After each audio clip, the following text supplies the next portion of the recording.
자, 이번에는 이 짐벌의 사용법에 대해서 설명을 할 겁니다. 이 친구 같은 경우에는 이렇게 접힌 상태에서 정리가 되어 있을 거예요. 여러분들이 정리를 하실 때도 이렇게 접힌 상태로 정리를 하셔야 돼요. 이 친구는 이렇게 펴서 사용을 하시면 되는데, 접을 때는 여기 보시면은 홈이 있어요. 저 두 개의 홈을 딱 맞춰서 이렇게 접으셔서 사용을 하시면, 보관을 하시면 됩니다. 자, 그래서 이 친구를 사용을 해볼 텐데, 먼저 무조건 이 짐벌을 키기 전에 그 핸드폰을 먼저 연결을 해줘야 돼요. 그 플레이 스토어에 가시면은 이런 식으로 DJI 미모라고 치시면 이렇게 나와요. 이 앱을 설치를 해주신 다음에 실행을 시킵니다. 그러면 이런 창이 뜨거든요. 왼쪽 위에 보시면 카메라 보이시죠? 이걸 누르면은 자동으로 기기를 찾습니다. 자, 이거 잠시 꺼두고 이거를 짐벌에 먼저 연결을 한 상태에서 켜야 되거든요. 이걸 어떻게 연결하냐면 여기 보시면 빨간색 그 스티커가 있어요. 그 빨간색에 카메라가 이렇게 오게 장착을 해주시면 됩니다. 자, 이렇게 장착을 해주신 뒤에는 이제 수평을 맞춰야 돼요. 이게 짐벌 사용해서 가장 중요한 부분이거든요. 지금 보시면은 수평이 안 맞아 있죠? 저렇게 저 중간 부분을 잡고 앞뒤 먼저 폰의 좌우를 균형을 잡아줍니다. 그 다음에는 저 중간에 동그란 부분을 잡고 핸드폰의 위아래 수평을 잡아주세요. 자, 이렇게 완벽하게 잡혔죠? 이제 전원을 켜는 겁니다. 전원 켜는 방법은 일단 먼저 핸드폰부터 켜주시고 여기 전원 버튼 M 버튼을 꾹 누르시면 짐벌이 작동이 됩니다. 그래서 핸드폰에서 연결 버튼 눌러주시고요. 자, 페어링이 됐죠? 이제부터 짐벌을 사용하시면 되는데 일단 먼저 버튼 소개해 드릴게요. 자, 이 짐벌에서 버튼이 되게 중요한 역할을 하는데 일단 짐벌은 이렇게 기계를 통해서 그 사람의 손떨림을 잡아주는 역할을 합니다. 자, 먼저 여기 좌측에 보시면은 이렇게 줌인, 줌아웃을 할 수 있는 버튼이 있고요. 저 조이스틱은 이렇게 짐벌을 천천히 움직이고 싶을 때 사용을 합니다. 그리고 저기 M 버튼은 한 번 누르면 영상과 사진 모드를 변경할 수 있고요. 두 번 누르면 가로 세로를 조절할 수 있습니다. 그리고 세 번 누르게 되면은 저런 식으로 갑자기 위를 보죠. 여기 보시면은 대기 모드 실행 중이라 써 있어요. 그 모터가 꺼진 거거든요. 그 짐벌을 뭐 핸드폰에 떼낸다 이럴 때는 꼭 저 모드를 켜주시고 하는 게 고장이 안 납니다. 그리고 저기 옆 그 뒷부분에 보시면은 그 전에 세팅을 알려드릴게요.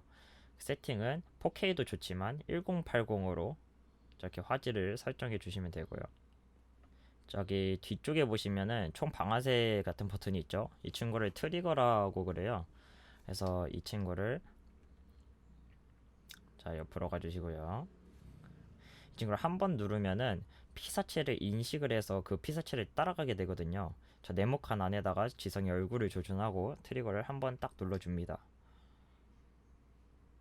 자, 그러면 지성이 이렇게 따라가죠. 얼굴을. 이게 잘 따라가거든요, 생각보다. 대신 이게 지성이가 너무 빨리 움직이거나 너무 빨리 화면 밖으로 나가게 되면은 이게 인식을 못해요. 더 빨리 가야지. 자, 이렇게 인식이 안 되죠. 그렇기 때문에 천천히 움직이는 거 잊지 말아 주셔야 되고요. 방해꾼이 나타났네요. 자, 이런 식으로 사용해 주시면 되고, 트리거를 두 번 누르면 이렇게 가운데로 정렬을 시켜줍니다. 이렇게 움직이다가 트리거를 두 번 누르면 이렇게 정렬되는 거 보이시죠? 그리고 트리거를 세 번 누르면은 이렇게 전면 카메라로도 전환을 할 수 있어요. 다시 세 번 눌러서 앞으로 바꿔주고요. 자, 테스트용으로 그 염샘을 한번 촬영해 보겠습니다. 여기 빨간 버튼 누르면 녹화가 시작되거든요. 이렇게 시작을 해줍니다. 자, 이렇게 움직여놨죠. 이런 식으로 인물 영상을 찍을 때 이 트리거 버튼을 굉장히 유용하게 사용할 수 있습니다. 너무 더럽고요. 자, 이제 어떤 영상을 담아야 되는지 설명을 드릴 건데, 첫 번째로 그 스팟 주위의 환경을 한번 쫙 훑습니다. 그리고 두 번째로 이 스팟 주위에 랜드마크 같은 거, 그런 거를 좀 담으시면 돼요. 뭐 예를 들어서 여기 같은 경우에는 저 청소년 사회적 협동조합이 될 수도 있고, 아니면 저기 보이시는 유치원이 될 수도 있죠.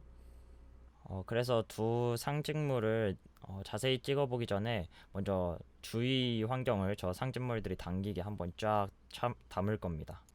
자, 이런 식으로 가로로 이동을 하면서 이렇게 쭉 주위의 환경을 담아주고요. 마지막에는 스팟, 저런 식으로 강조를 해서 담아주시면 됩니다. 자, 이제 주위 환경을 싹 담았으니까 랜드마크도 한번 집중적으로 찍어 볼게요. 네, 상징물 같은 경우는 이런 식으로 이렇게 고정되어 있는 화각을 사용해도 좋고요.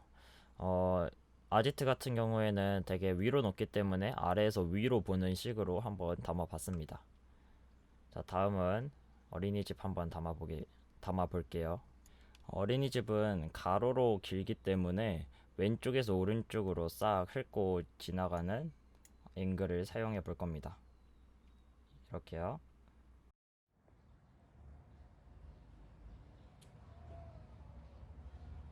자, 이런 식으로 굉장히 느낌 있어 보이게 건물을 담을 수 있죠.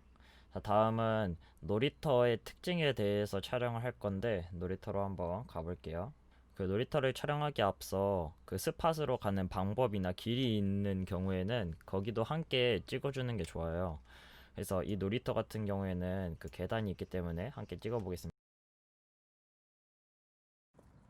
살짝 브이로그 느낌도 낼 수 있고, 여기를 어떻게 들어가야 되는지를 담을 수 있어요. 이런 식으로.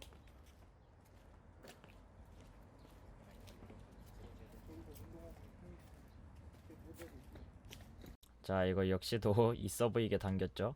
이제부터는 이 놀이터에 관해서 찍을 거예요. 먼저 이 놀이터의 전체적인 기구물, 어떤 기구물이 있고 뭐 어떻게 놀 수 있고 그런 거에 대한 특징을 잘 담아내는 게 중요합니다. 이 놀이터 같은 경우에는 그 바닥에 페인트들도 많고 운동기구도 많고 뭐 철봉이라던가 그런 게 많기 때문에 그런 거에 좀 집중해서 찍어보도록 하겠습니다. 먼저 이렇게 한번 싹 들어봐 주고요. 자, 그 다음에는 제가 얘기했던 디테일들, 뭐 바닥에 페인트라던가 저런 기구물들을 이제 찍어보도록 하겠습니다. 그 바닥 촬영 같은 경우는 이렇게 되게 바닥이 꽉 차게 또 최대한 낮게 촬영하면은 되게 있어 보입니다. 네, 참고하시고요. 저 운동기구를 이용하는 모습이나 뭐 혹은 저 철봉을 이용하는 모습 같은 거 담아 두시면 좋겠습니다. 네, 저는 강의용으로 촬영을 하는 거라서 되게 어떻게 노는지 뭐 창의적인 노는 방법 이런 거를 생각을 못 하고 와서 이런 거를 찍는데 여러분들 이런 간단하고 단순한 것보다는 한 번 더 꼬아서 뭐 저 철봉에서 허수아비를 한다든지 이런 거를 좀 촬영하시는 게 좋을 것 같습니다. 자, 이거는 땅 따먹기 판, 제가 아까 말했던 거죠. 이런 거를 되게 재미있게 하는 영상도 같이 첨부해 주시면은 너무 좋을 것 같습니다. 주워야지. 저 놀이를 뭐라 하지? 땅 따먹기. 땅 따먹기를 하는 모습을 이렇게 담아 주시면 좋습니다. 오케이, 저기 있다. 자, 다음은 재밌게 허수아비 하는 모습 이런 것도 담아 주시면 좋겠죠.